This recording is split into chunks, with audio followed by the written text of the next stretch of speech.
Hey y'all, it's Sekoya. Welcome to my channel.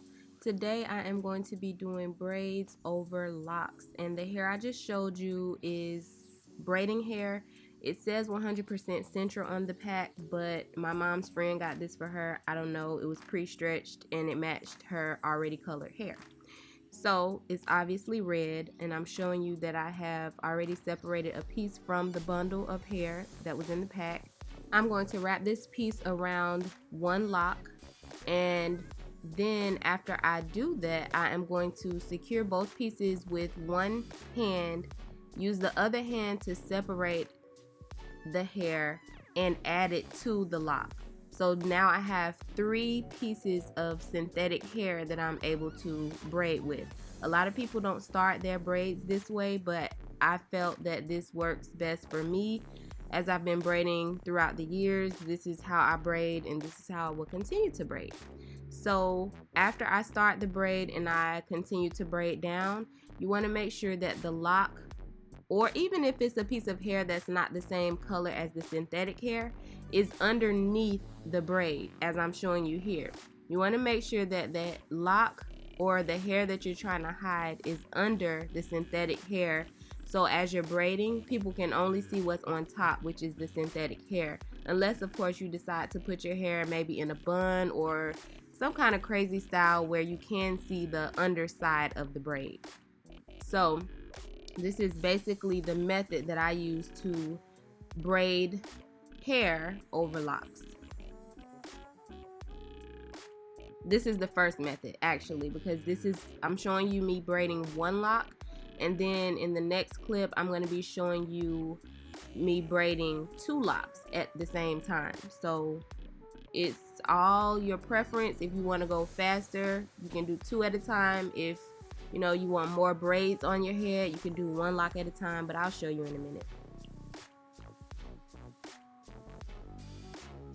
Alright, here we are. I have 2 locks separated already, and I'm still going to take the same size piece that I separated earlier, and I'm going to hold one of the locks with the synthetic hair and then keep one of the locks in the middle and wrap the other piece of synthetic hair around the lock.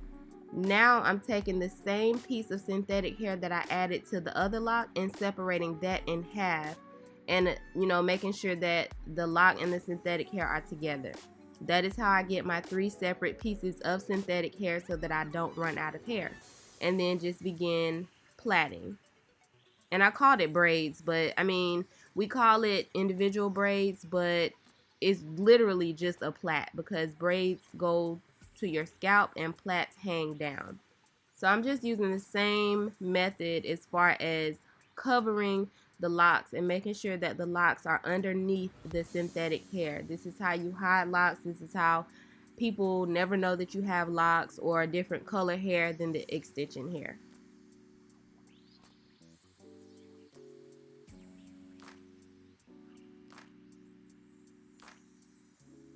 And what I do is just braid all the way until I get to the end.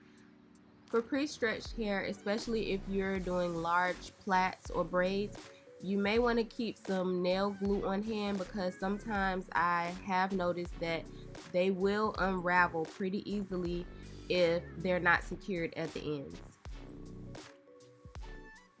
Okay, so here's just a clip of my mother showing off her hair, and guess what? I missed a piece. I missed a lot. And she noticed it. Watch, you'll see in a minute. But when she noticed it, she did tell me, and then I did go back and make sure that I braided it.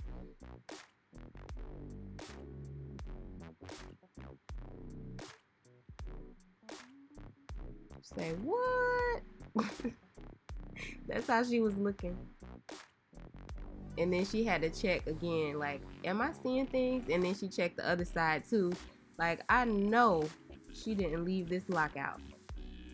Okay, so here I'm prepping to do her edges.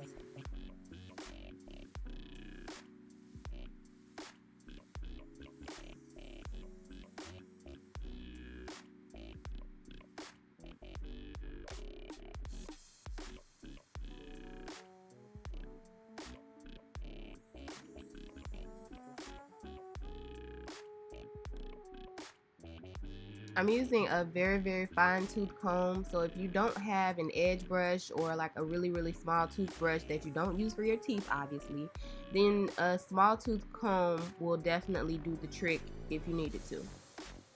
And that's basically the end of this tutorial. It was very short. I hope that you all learned something and that you enjoyed it.